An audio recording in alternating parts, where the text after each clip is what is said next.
Assalamualaikum warahmatullahi wabarakatuh. Alhamdulillahi rabbil alamin. Wassalatu wassalamu ala ashrafil mursalin Nabiyyina wa maulana Muhammadin wa ala alihi wa sahbihi ajma'in. Wa ashhadu an la ilaha illallah wahdahu la syarikalah. Wa ashhadu anna Muhammadan abduhu wa rasuluh sallallahu alaihi wa ala alihi wa sahbihi wa man tabi'al huda ila yaumiddin. Posisi mana yang paling afdal kalau menghadiri kajian? Depan atau belakang? Jadi belakang lebih ramai dari depan, mungkin lebih afdal belakang. Kalau lebih afdal depan, ya, ini boleh diisi ya.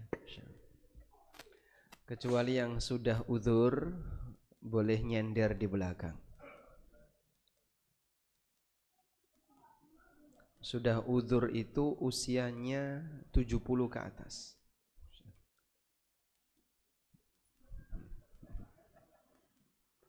Dan temennya ya 60-an. Baik, sekarang kita langsung membaca halaman 35 bagi yang sudah punya bukunya, kisah kematian para nabi. Kalau yang baru dapat, ada yang baru dapat hari ini? Yang baru dapat? Oh, habis kajian. Syaratnya ikut kajian hari ini, dapat buku terus pulang. Besok datang lagi. Pertemuan pertama kemarin nampaknya banyak ya. Nah, yang sudah dapat belum datang. Masya Allah. Dulu Nabi SAW pernah mengumumkan, siapa yang bersedia untuk membawa pedang ini, wa yu'addi haqqahu, dan dia harus menunaikan hak pedang ini. Tidak semua sahabat berani angkat tangan, karena memegang pedang itu berarti nanti harus menunaikan haknya. Menunaikan haknya artinya dipakai untuk berjihad, berjuang. Maka mungkin panitia juga memberikan syarat yang sama. Boleh ngambil buku tapi wajib ditunaikan haknya, yaitu dibaca sampai selesai atau hadir dalam kajian sampai selesai. Ya, mungkin kalau tahu ini adalah amanah, barangkali nggak sembarangan untuk mau menerima ya. Baik, sekarang kita baca kisah kematian para nabi. Ada banyak hikmah yang bisa kita gali dari peristiwa wafatnya para nabi, walaupun tidak semuanya dikisahkan dalam Al-Quran. Sebelum kita mengutip kisah wafatnya para nabi, terlebih dahulu kita akan bahas 3 catatan terkait wafatnya para nabi.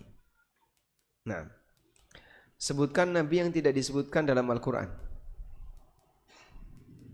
Ya, karena tidak disebutkan kita tidak tahu, Pak. Ada nama-nama nabi yang tidak disebutkan dalam Al-Quran seperti Nabi Syith, Nabi Yusha bin Nun.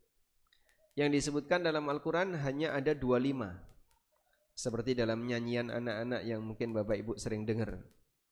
Itu nabi yang namanya disebutkan dalam Al-Quran. Kalau jumlah nabi berapa, Pak? Berapa jumlah nabi, Pak? Berapa? Banyak. Ada yang tahu angkanya? 124.000 nabi. Yang jadi rasul berapa? 300 sekian belas. Dalam sebagian riwayat menyebutkan 315. Dan ini atas pertanyaan dari Abu Dzar kepada Rasulullah sallallahu alaihi wasallam. Jammun ghafir. Nabi itu jumlahnya banyak. Karena manusia perjalanan hidupnya panjang. Dari mulai Nabi Adam sampai zaman kita. Berapa usia hidup perjalanan manusia ini, Pak? Tidak ada yang tahu kecuali Allah. Nabi Adam sebagai nabi yang pertama. Kalau rasul pertama siapa? Nuh alaihissalam. Nabi pertama adalah Adam, rasul pertama adalah Nuh alaihissalam. Ada sahabat yang tanya kepada Rasulullah SAW, "A'adamu nabiyun?" Apakah Adam itu seorang nabi? Kemudian jawab Nabi Muhammad sallallahu alaihi wasallam, "Na'am nabiyyun mukallam." Iya, beliau itu seorang nabi yang diajak bicara. Dan Allah tegaskan dalam Al-Quran, wa rusulan qad qasasnahum 'alaika min qablu wa rusulan lam naqsushum 'alaik wa rusulan lam naqsushum 'alaik. Allah tegaskan, ada rasul-rasul yang kami ceritakan kepada kalian, kepada kamu tentang mereka. Min qablu, yang diutus sebelum kamu. Wa rusulan lam naqsushum 'alaik, dan ada rasul yang kami tidak pernah ceritakan kepadamu. Sehingga ada rasul yang diceritakan oleh Allah dan ada yang tidak diceritakan oleh Allah. Ini menunjukkan bahwasanya tidak semua perjuangan manusia harus disebutkan dalam sejarah. Banyak yang tidak diceritakan bukan berarti tidak berarti. Mereka orang-orang hebat. Makanya kalau bapak punya amal namanya nggak disebut, rasa loro hati. Kok jenengku rano, aku korban kok. Nah, tapi namanya tidak tertulis. Padahal dia termasuk sahibul korban di Masjid Darussalam, tapi namanya tidak tertulis. Ada rasul yang mereka punya perjuangan besar tapi tidak diceritakan oleh Allah. Wa rusulan lam naqsushum 'alaik. Dan ada rasul-rasul yang kami tidak ceritakan kepadamu. Wa kallamallahu Musa taklima, dan Allah mengajak Musa bicara secara langsung. Baik. Sehingga kalaupun Anda beramal saleh tapi ternyata tidak disebut namanya di mimbar maupun di pengumuman atau di tempat yang lain, tidak pernah diberitakan, bahkan tenggelam dalam dunia viral, Anda tidak perlu bersedih. Ada banyak orang saleh yang amalnya besar tapi tidak pernah Allah cantumkan dalam sejarah. Selanjutnya, mengenai 3 catatan wafatnya para nabi. Yang pertama, bahwa para nabi itu manusia yang bisa mati. Karena semua yang bernyawa pasti mati. Kullu nafsin dha'iqatul maut. Semua yang bernyawa pasti mati. Dan nabi itu bernyawa, maka nabi juga mati. Pak, katanya Nabi Khidir, katanya Nabi Ilyas itu belum mati, Pak. Betul atau tidak? Nanti ada pembahasan itu. Di catatan yang kesekian ada pembahasan tentang apakah Nabi Khidir itu masih hidup ataukah sudah mati. Akan kita bahas, tapi agak nanti ya.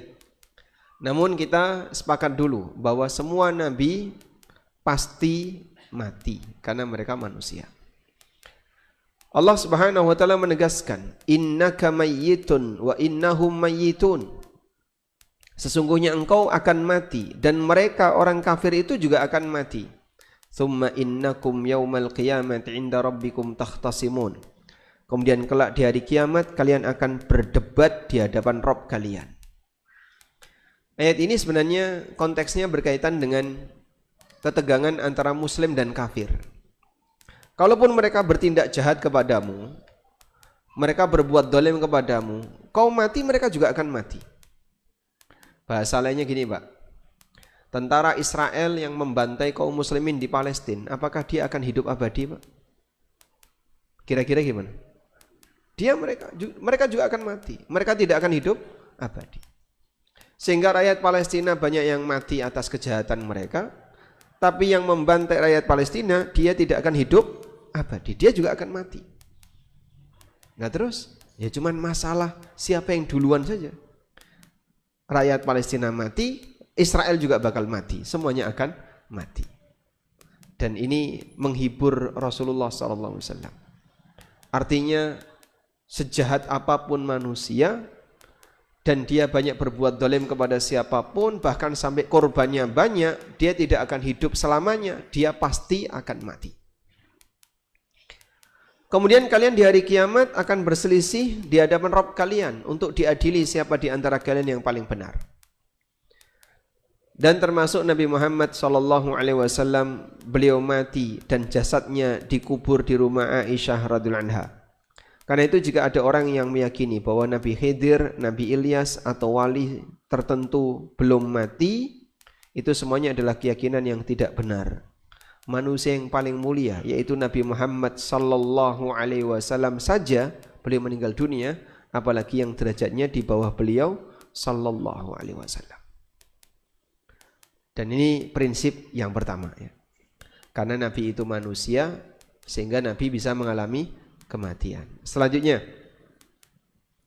menjelang wafat, para Nabi diberi pilihan oleh Allah.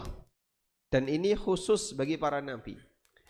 Diberi pilihan dalam arti mau bertahan hidup atau mati sekarang. Para Nabi ketika hendak wafat, mereka dimuliakan oleh Allah dengan cara diberi tawaran. Apakah mau mati sekarang atau nanti? Jika mereka memilih meninggal sekarang, maka nyawanya langsung dicabut oleh malakul maut. Dari Aisyah radhiyallahu anha, beliau pernah mengatakan, "Ma min nabiyyin yamradu illa khuyyira bainad dunya wal akhirah." Tidak ada seorang nabi pun yang mengalami sakit menjelang kematiannya, kecuali dia diberi pilihan antara tetap hidup di dunia atau kembali ke akhirat. Mau mati sekarang atau nanti. Dan ini hanya khusus untuk Nabi. Manusia biasa nggak bisa Pak, mendapatkan penawaran kayak gini. Kalau Bapak misalnya didatangi malakul maut, kamu mau mati sekarang atau besok? Kira-kira gimana Pak? Pingsan duluan. Mungkin kita akan pingsan duluan. Karena banyak di antara kita yang kalau divonis mau mati, ya, rasanya seperti ketakutan.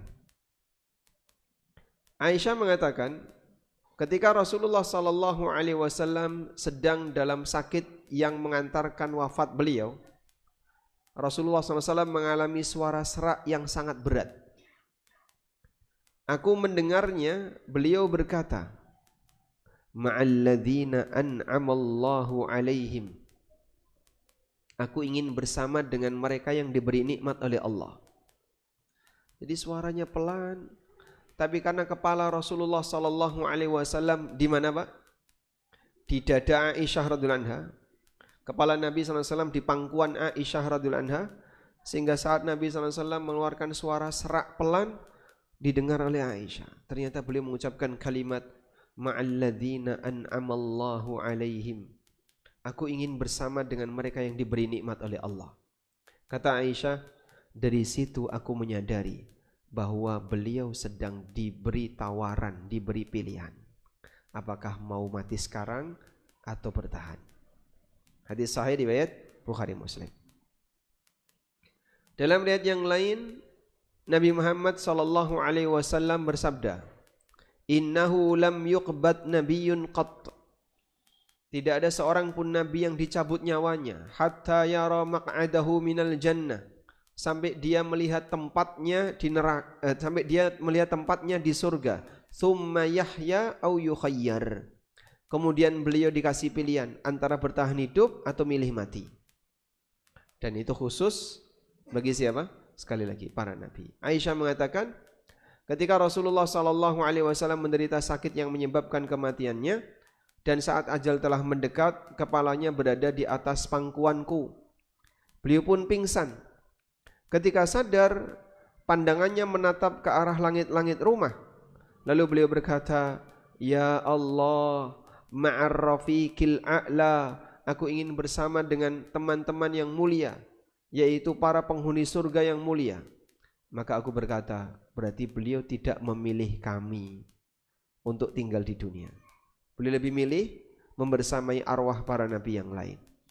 Saat itu aku pun tahu bahwa itu adalah pembicaraan beliau dahulu yang beliau sampaikan kepada kami. Ternyata hal itu benar. Yang tadi Pak, kata Aisyah radhiyallahu anha, tidak ada seorang pun nabi kecuali dia ditawari. Saat kejadian wafatnya Rasulullah SAW, Aisyah menjadi saksi kejadian. Beliau lihat langsung bagaimana Nabi SAW ditawari oleh Allah. Al-Hafidh Ibnu Hajar mengatakan, inna hadhil halah, kondisi semacam ini, min khasaisil anbiya, termasuk di antara kekhususan para nabi. Annahu lam yuqbad nabiyyun, tidak ada seorang pun nabi yang diwafatkan oleh Allah hatta yukhayyar bainal baqa'i fid dunya wa bainal maut, sampai dia diberi pilihan antara tetap di dunia atau mati. Ya, kalau dia milih bertahan, ya, nanti dikasih umur lebih panjang. Ya. Baik.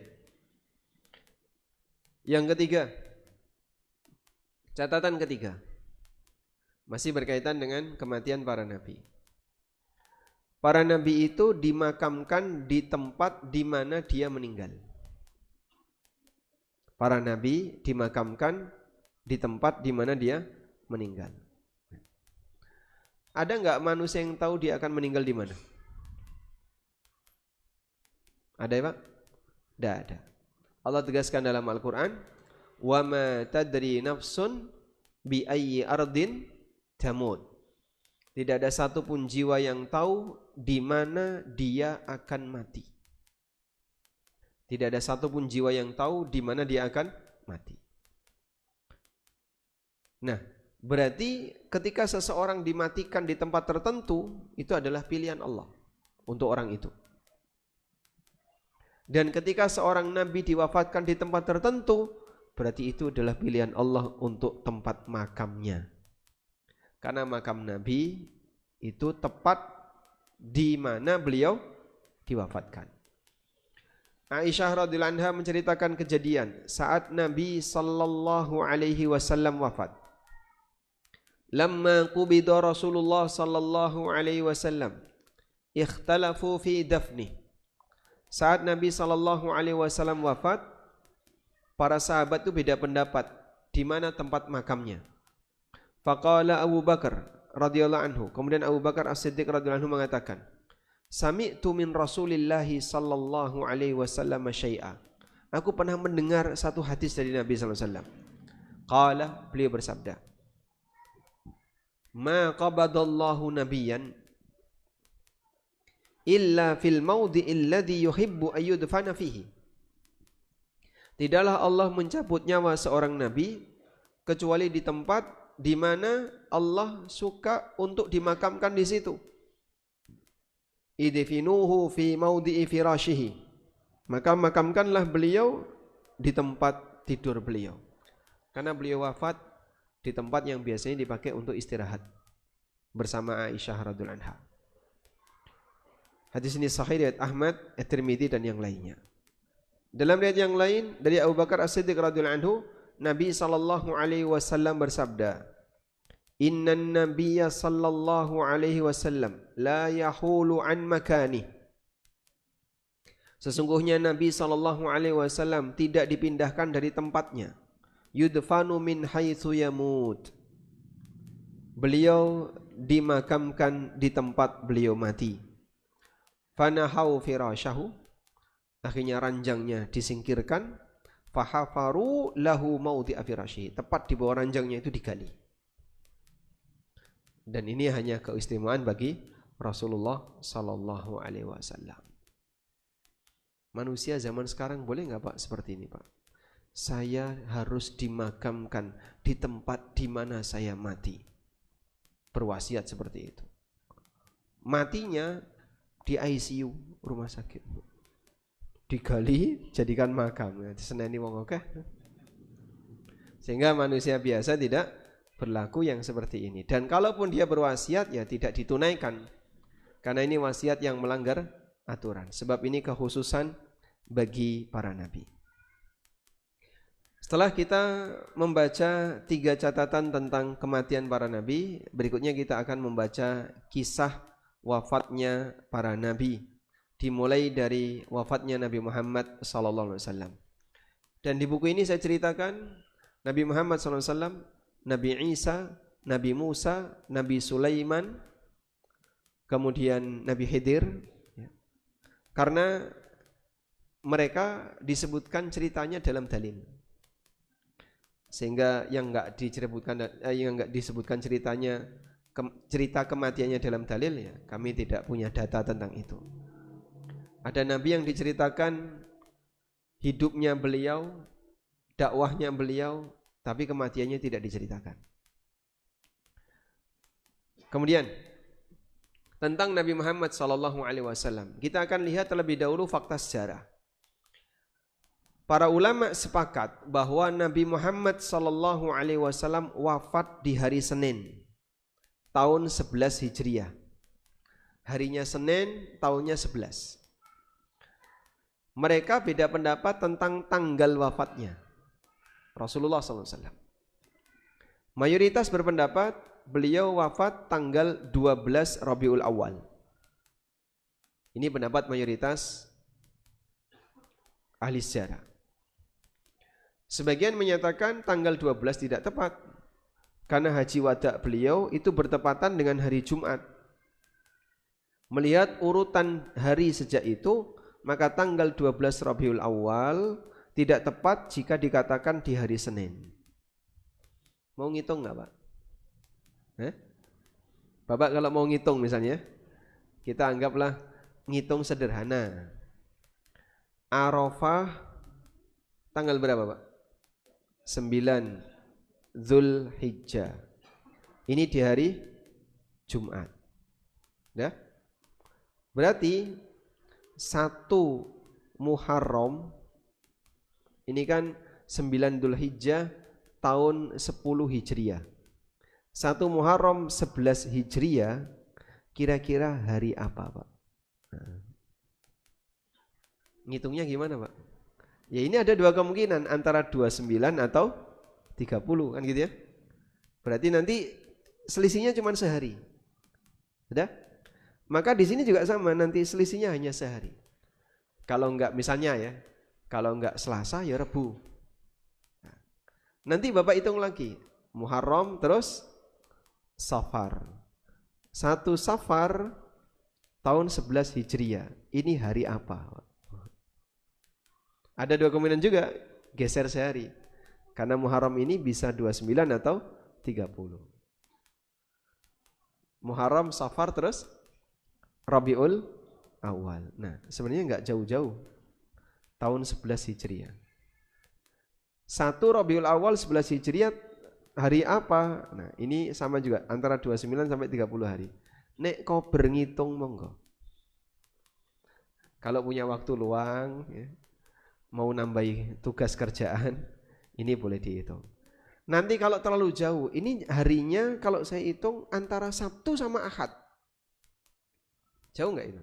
Oh, enggak, Ahad masih dekat dengan Senin ya.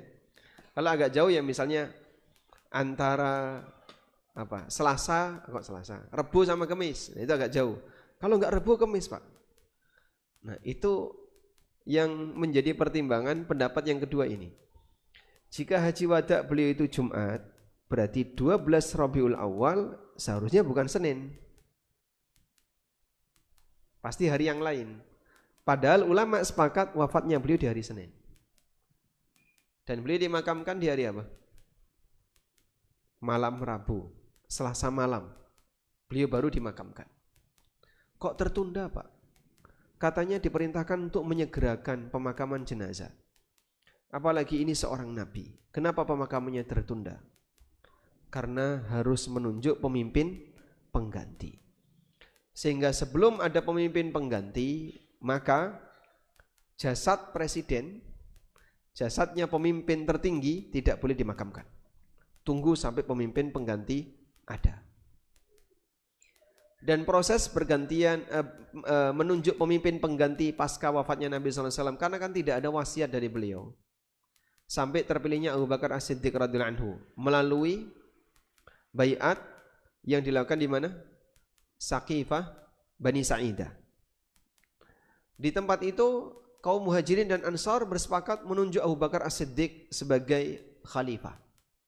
Barulah kemudian malamnya Rasulullah SAW dimakamkan. Karena itu Abu Bakar As-Siddiq sering atau diberi gelar Khalifatu Rasulillahi sallallahu alaihi wasallam. Khalifah itu artinya apa Pak? Pengganti. Khalifatu Rasulillahi sallallahu alaihi wasallam. Penggantinya Rasulullah sallallahu alaihi wasallam. Baik. Selanjutnya, di sini ada permasalahan ya. Hari lahir, hari wafat. Dari dua ini mana yang berkaitan dengan penentuan syariat? Hari lahir atau hari wafat? Mana yang masih berkaitan, yang ada hubungannya dengan masalah syariat? Hari lahir Nabi Muhammad SAW ataukah hari wafatnya Nabi SAW? Hari wafat. Jadi ini berkaitan dengan syariat. Maksudnya berkaitan dengan syariat apa Pak? Hari wafat ini menjadi batas terakhir, nggak mungkin ada wahyu yang turun. Makanya para sahabat itu perhatian dengan yang ini. Melebihi perhatian mereka terhadap hari lahir. Karena ini tidak berkaitan dengan syariat. Saat Nabi SAW lahir kan belum jadi Nabi. Sehingga tidak ada kewajiban apapun yang turun, tidak ada wahyu apapun yang turun sebab beliau belum jadi Nabi. Karena itu perhatian ulama lebih dominan pada kapan hari wafatnya Nabi SAW, melebihi perhatian mereka terhadap kapan hari lahirnya Nabi SAW. Makanya berkaitan dengan hari wafat ini hampir ijma. Sehingga tadi ada pendapat jumhur yang mengatakan demikian. Kalau hari lahirnya Nabi SAW perbedaannya lebih banyak lagi. Ada yang bilang bulan Ramadan, ada yang mengatakan Rabiul Awal, ada yang mengatakan bulan Syawal, ada yang mengatakan bulan Muharram. Jadi bulannya saja beda-beda. Kalau hari wafat sepakat Rabiul Awal. Cuman tanggalnya agak ada perbedaan. Kalau hari wafat sepakat Rabiul Awal. Senin Rabiul Awal 11 Hijriah. Tapi kalau tanggalnya berapa? Ada yang bilang A, ada yang bilang B, ada beda pendapat. Kalau hari lahir, bulannya saja beda pendapat. Sehingga masyarakat kita misalnya meyakini bahasanya hari lahirnya 12 Rabiul Awal itu hanya salah satu pendapat. Tapi kalau wafatnya Nabi SAW di Rabiul Awal, ini pendapat jamaahir ulama, hampir semua ulama. Selanjutnya, kisah wafatnya Nabi Muhammad sallallahu alaihi wasallam dimulai dari peristiwa Haji Wada.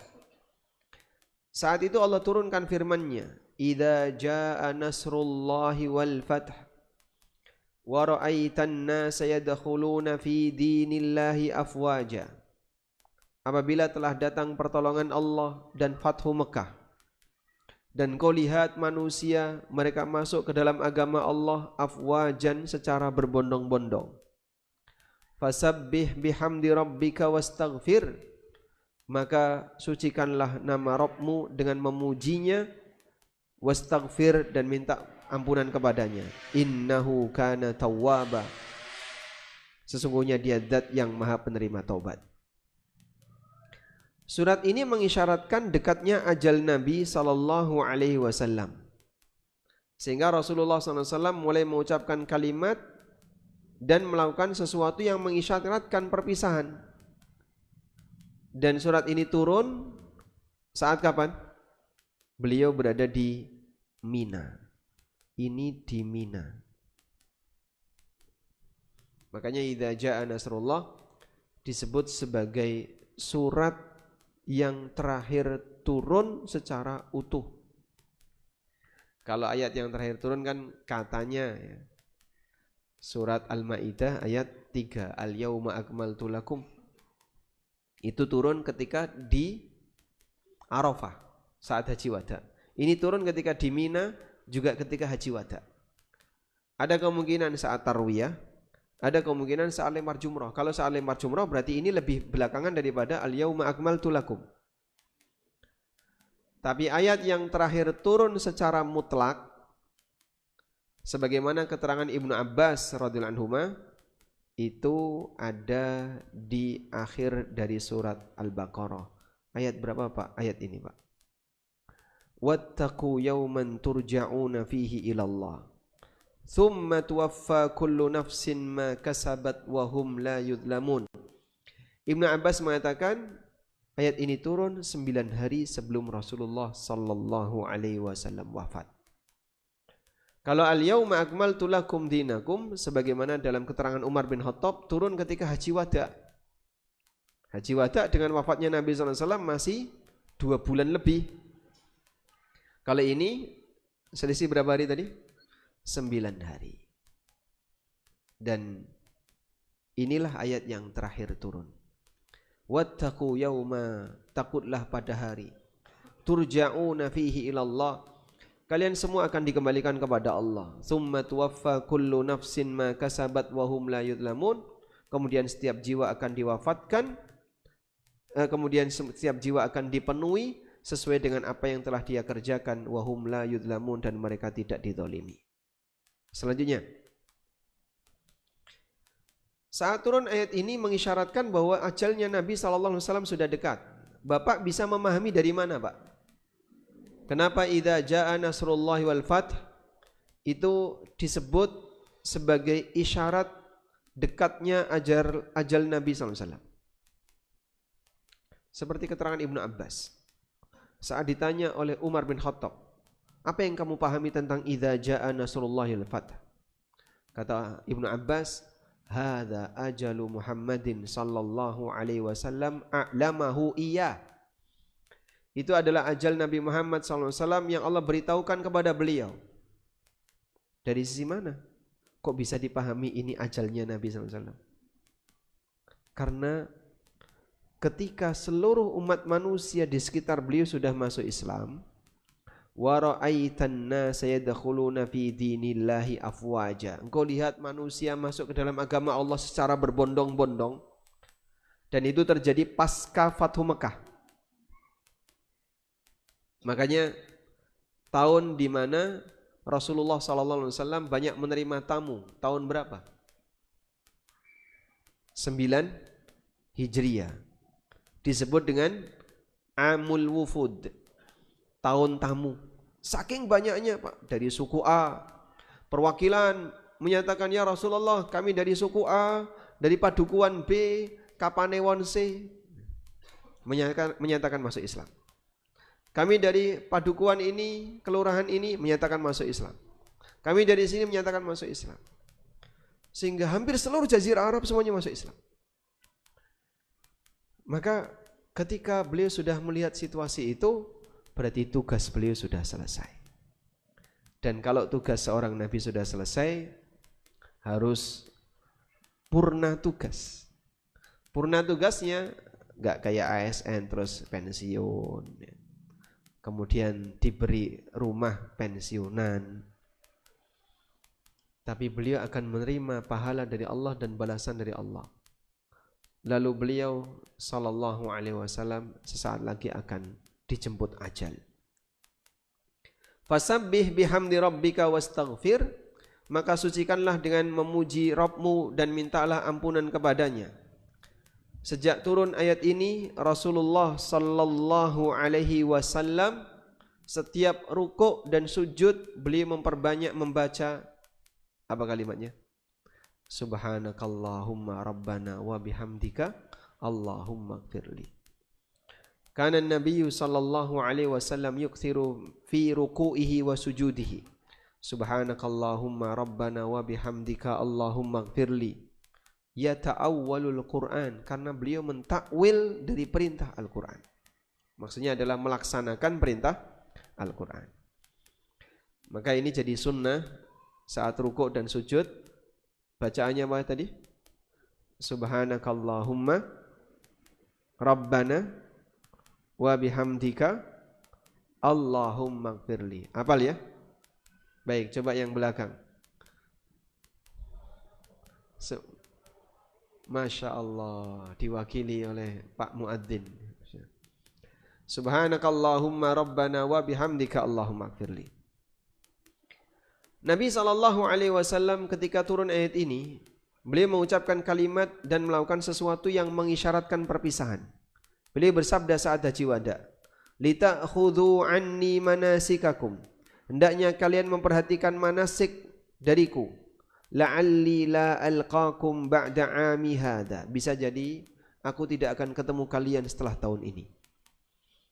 Bisa jadi aku tidak akan ketemu kalian setelah tahun ini, setelah peristiwa haji ini. Sesampainya di Madinah, beliau sallallahu alaihi wasallam berziarah ke makam Baqi mendoakan keluarganya. Juga menziarahi dan mendoakan syuhada perang Uhud. Beliau juga berkhutbah di hadapan para sahabatnya, menyampaikan aneka pesan layaknya wasiat orang yang hendak meninggal kepada orang yang akan ditinggal. pada akhir bulan Safar, Nabi SAW mengeluhkan sakit kepala. Beliau merasakan sakit yang berat, makin parah. Akhir bulan Safar masuk Rabiul Awal, berarti tinggal hitungan belasan hari. Dan beliau sempat terjatuh dari kendaraan bersama Sofia, yaitu sampai membuat tulang rusuk beliau terasa sakit. Dan itu awal mula Rasulullah SAW mengawali atau mengalami sakit yang sampai keterusan hingga wafat. Saat Ibnu Mas'ud radhiyallahu anhu menjenguk beliau, Ibnu Mas'ud merasakan betapa parahnya sakitnya Nabi SAW. Ya Rasulullah, Anda sakit parah sekali. Jawab Nabi SAW, ajal, inni u'aku kama yu'aku rajulani minkum. Betul, aku mengalami demam sebagaimana demamnya dua orang di antara kalian yang mengalami demam. Bapak kalau demam suhunya berapa? 39, 40, 6, 40. Kalau suhu kita ketika demam 39, 40 itu udah panas sekali ya. 41 harus masuk rumah sakit. Kira-kira ketika Nabi SAW mengatakan, aku mengalami sakit 2 kali sakitnya manusia biasa. Apa suhu beliau 2 kali, Pak? 80 derajat. Ya mendidih itu. Ya kita tidak tahu suhunya berapa ya. Tapi beliau mengalami sakit yang sangat berat. Kemudian beliau sallallahu alaihi wasallam bersabda, "Ma min muslimin yusibuhu adan min marad." Tidaklah seorang muslim tertimpa satu penderitaan, baik karena sakit fama siwahu atau karena sebab yang lain, illa hattallahu bihi sayyiati, maka Allah Ta'ala akan menghapuskan dosanya. Kama tahuttu syajaratu waraqaha, sebagaimana pohon menggugurkan dedaunannya. Dedaunannya rontok menjelang pohon itu kering. Manusia dosa-dosanya dicuci oleh Allah menjelang wafat dengan sakit yang dia alami sampai akhirnya meninggal dunia. Maka Bapak ya, ketika si A ini sakit, lalu sakitnya makin parah sampai mati. Semakin parah sampai akhirnya si A ini mati. Menurut Anda, si A ini husnul khatimah atau su'ul khatimah? Ada orang mengalami sakit parah, makin parah sampai mati. Delok enggak? Lorone kok tambah parah, kualat. Iya Pak. Nek loro ora mari-mari, ada orang sakit nggak sembuh-sembuh, sakitnya makin parah, masyarakat curiganya apa? Wah kayak kualat kayak. Dhisik nom-nomane. Dhisik pasek kuat. Ya enggak Pak? Sehingga ada orang yang ketika sakit malah dicurigai. Padahal sakitnya muslim itu bisa merontokkan dosa. Kok itu kenapa ya Pak? Mukanya jadi kayak gitu, tambah pucat. Kayaknya dia sakit apa itu Pak? Tambah parah. Ya sudahlah, nggak usah berpikir negatif dan aneh-aneh, seudon kayak gitu. Karena seorang muslim ketika dia sakit, yang jelas dia nanti akan terhapus dosanya. Maka orang yang sakit makin parah sampai akhirnya mati, jika dia sabar, dia husnul khatimah. Karena mati bawa amal sabar. Ini kan amal yang menyertai waktu yang bersangkutan mati. Baik, kita akan dengarkan adzan Isya terlebih dahulu. Gimana? Adzan terus tanya jawab. Kita dengarkan adzan Isya, kemudian nanti langsung tanya jawab.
Allahumma salli ala Muhammad. Allahumma rabbana da'wadita wassalatul.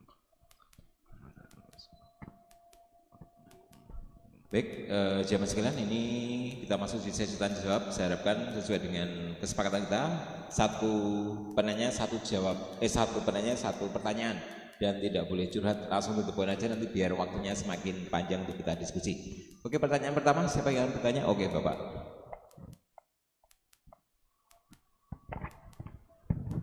Assalamualaikum warahmatullahi wabarakatuh. Tadi dijelaskan seseorang yang sakit menjelang kematiannya ya. Seseorang yang sakit kalau ia sabar, kematiannya insya Allah akan husnul khatimah. Dalam menghadapi sakaratul maut itu suatu keadaan yang sangat berat sekali ya.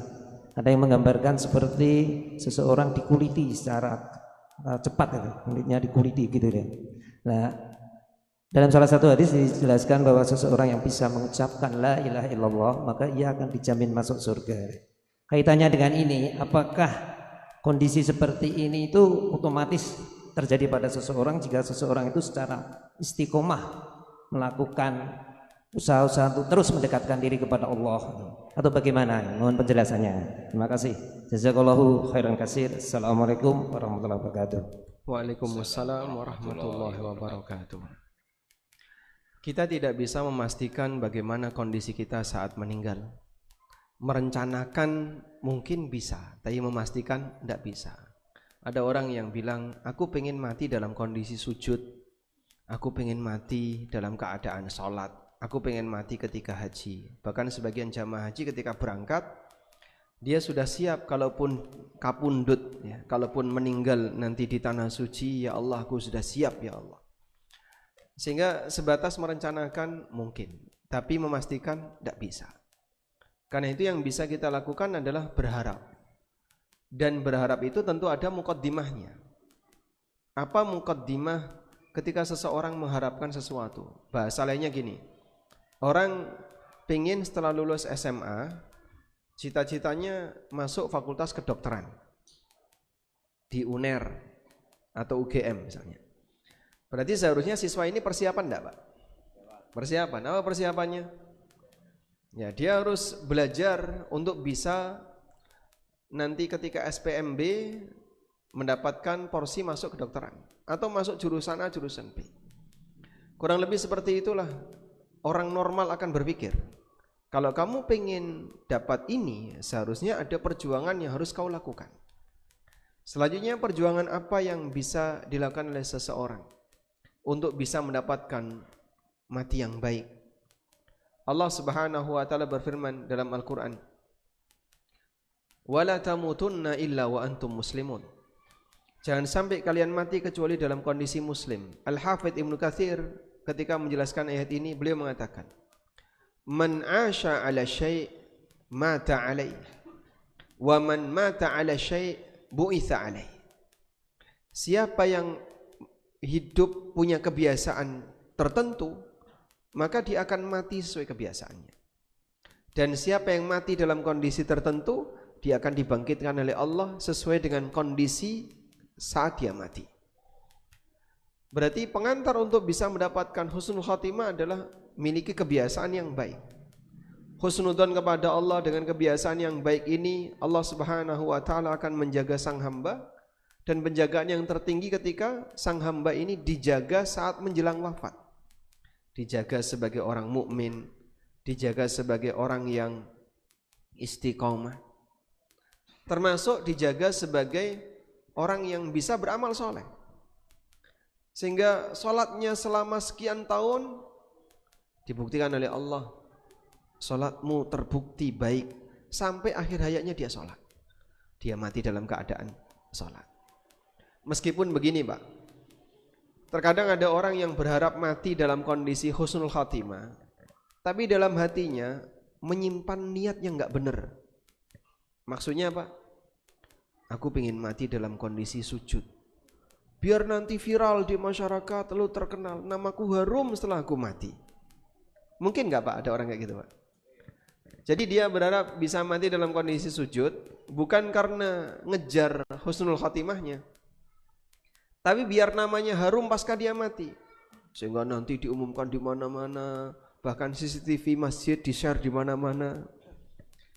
Terus namaku harum setelah aku mati, aku dianggap sebagai orang hebat dan seterusnya. Maka dia menyimpan riya menjelang perencanaan, walaupun nanti akhirnya seperti apa tidak ada yang tahu. Nabi SAW pernah menceritakan, ada 3 orang yang dengan sebab 3 orang ini neraka dinyalakan. Salah satunya adalah warajulun ustushhida, ada orang yang mati syahid. Sampai ketika dia dibangkitkan oleh Allah Subhanahu wa taala, maka Allah Subhanahu wa taala bertanya kepadanya, fa'arrafa ni'matahu fa'arafahu. Allah tunjukkan nikmat-nikmat yang Allah telah berikan kepadanya dan dia pun mengakui. Lalu Allah tanya, kau gunakan untuk apa nikmat itu? Kemudian dia mengatakan, Allahumma inni qataltu fi sabilik wastashhadtu. Ya Allah, aku berjuang dengan nikmat ini di jalanmu dan aku mati syahid. Apa kata Allah? Kadzabta, kau dusta. Wa innama liyuqal innaka jari. Kau berperang, kau berjihad, tujuannya adalah biar disebut pahlawan. Waqad qil, dan masyarakat telah menyebutmu sebagai pahlawan. Sehingga orang ini Pak ingin mendapatkan pujian pasca mati. Kan mati syahid dia. Dia memperjuangkan untuk bisa mendapatkan pujian pasca kematiannya. Dan itu dinikmati sebelum mati. Riya itu nikmat gak Pak? Pernah riya? Bapak pernah riya Pak? Pernah ya? Nikmat atau tidak? Ya? Terus terang, riya itu nikmat. Jujur, riya itu nikmat. Sehingga orang ketika sedang diperhatikan orang, digadekne wong, dipuji orang, itu terasa nikmat dia. Karena bagian dari kenikmatan adalah dapat pujian. Riya itu baru berharap dapat pujian. Sehingga dia mengesankan dirinya telah dipuji, bahkan mungkin belum tentu dia dipuji. Sampai ada orang yang memperjuangkan harapan pujian itu pasca kematiannya. Sampai dia rela mati untuk bisa mendapatkan gelar syahid. Dan kata Allah, waqad qil, dan masyarakat telah menyebutmu sebagai pahlawan. Tsumma umira bihi fasuhiba ilan nar. Akhirnya dia diperintahkan untuk diseret ke neraka. Padahal dia mati syahid gara-gara amalnya tidak ikhlas. Maka ada orang yang kadang pamer rencana, aku pengen mati sujud, pengen mati. Mana-mana dia ketuk cerita sama orang, aku pengen mati dalam kondisi sujud. Ini kan pamer harapan husnul khotimah, pamer rencana. Yang bisa jadi mungkin dalam hatinya terbesit riya tadi. Biar nanti namanya harum di masyarakat. Ya. Seperti Ibu Kartini. Namanya siapa? Harum. Biar nanti namanya harum di masyarakat. Jadi apa manfaatnya? Dia mungkin hanya ingin pujian. Karena itu berharaplah untuk bisa mendapatkan husnul khatimah. Dan di antara doa yang bisa kita baca adalah Allahumma ja'al khaira a'mali fi khawatimiha. Ya Allah, jadikanlah amal terbaikku ada di ujung. Karena penentu baik dan buruk seorang hamba itu di mana? Ujungnya. Nabi SAW bersabda, innamal a'malu bil khawatim. Yang namanya amal itu tergantung ujungnya. Wallahu a'lam. Baik. Pertanyaan kedua, monggo, masih ada? Atau ibu-ibu dari keputrian apakah ada? Jamaah putri? Mas, tolong mic-nya.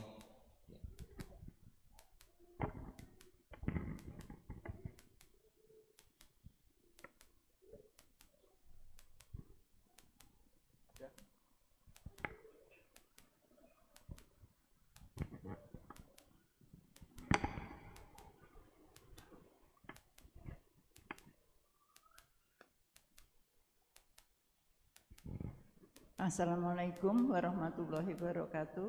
Waalaikumsalam warahmatullahi wabarakatuh. Ustadz mau tanya, itu tadi seperti katanya dikatakan bahwa saat sakratul maut itu sangat sakit sekali. bahkan seperti orang dikuliti. Tapi ada pernah saya lihat orang yang meninggal itu dalam keadaan tersenyum, sepertinya tersenyum gitu.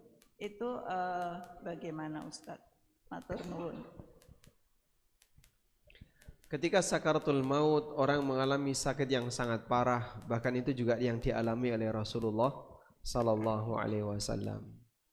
Sampai Aisyah radhiyallahu anha itu pernah mengatakan, "Inni la akrahu shiddatal maut ba'da ma ra'aitu Rasulullah sallallahu alaihi wasallam."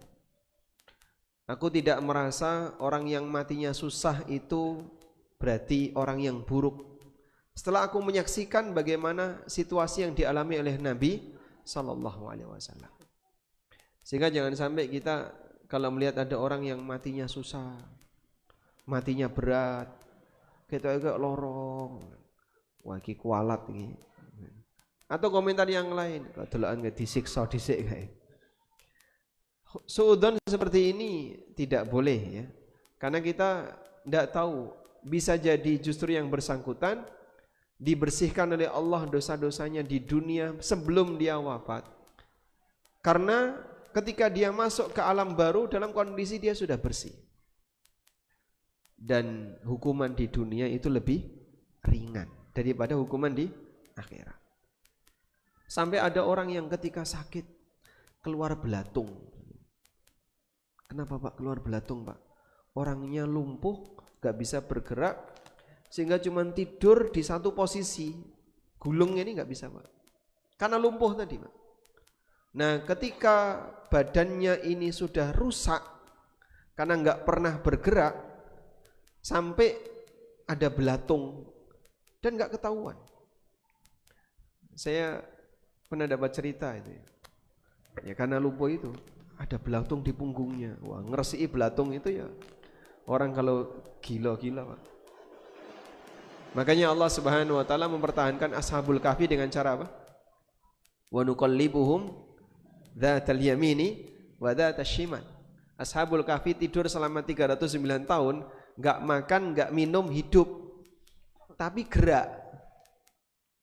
Dengan cara Allah bolak-balikkan mereka ke kanan dan ke kiri. Cara Allah menjaga badannya Ashabul Kahfi biar enggak rusak itu dibolak-balikkan. Dan ini salah satu di antara mukjizat kedokteran ya. Bahwa badan itu lebih butuh bergerak daripada butuh makan. Kalau bapak tidak bergerak cepat mati Pak. Tapi kalau tidak makan bisa bertahan hidup. Baik. Lalu bagaimana dengan hadis yang mengatakan Nabi SAW atau ada orang yang ketika mati dia tersenyum misalnya. Ya pasca itu ringan. Karena perbandingan antara keluarnya roh muslim dengan roh kafir itu seperti apa Pak? Rasulullah SAW menggambarkan seperti air dalam ceret dituang langsung ngalir. Fatasilu ruhuhu kama yasilul ma min fiyil saqa. Nanti ada di pembahasan ya tentang kematian mukmin. Rohnya keluar dari jasad seperti air yang dituang dari ceret. Bapak nuang air dari ceret. Tuh, kok ramet tuh banyu nih? Kecantol. Ada enggak? Pernah enggak tumon kayak gitu? Hah? Enggak, kenapa enggak? Karena air tidak bisa nyangkut. Air kan enggak nyangkut ketika dikeluarkan dari ceret ya. Begitu keluar dari ceret, dia ngalir dengan sangat cepat. Dengan sangat mudah. Maka saat proses pencabutan nyawa, mukmin itu mudah. Tapi menjelang wafatnya itulah sakaratul maut. Dan itu dialami oleh Nabi SAW. Mukmin mengalami sakit yang sangat parah. Karena itu muqaddimah kematian, rasa sakit yang berat. Saat kematian ringan. Gitu Pak ya. Seperti orang kalau mau cabut gigi Pak. Sebelum cabut gigi diapain Pak? Suntik kanan, suntik kiri, nganggo bor, nganggo palu Pak. Delok alate medeni Pak. Begitu sudah berhasil dicabut, pluk plong. Selesai Pak ya. Maka suasana seperti itulah gambaran sederhana, walaupun ini tidak bisa dikiaskan dengan kejadian kematian ya. Wallahu a'lam. Baik Ustaz, karena sudah masuk waktu sholat isya, saya kira kita tutup closing statement dan kita lanjutkan di pertemuan berikutnya. Monggo. Insyaallah. Baik. Demikian yang bisa kita bahas. Semoga apa yang kita bahas ini menjadi materi yang bermanfaat bagi saya pribadi dan jamaah sekalian. Wassallallahu ala nabiyyina Muhammadin wa ala alihi wa sahbihi wasallam. Wa akhiru da'wana anil hamdulillahi rabbil alamin. Wassalamualaikum warahmatullahi wabarakatuh.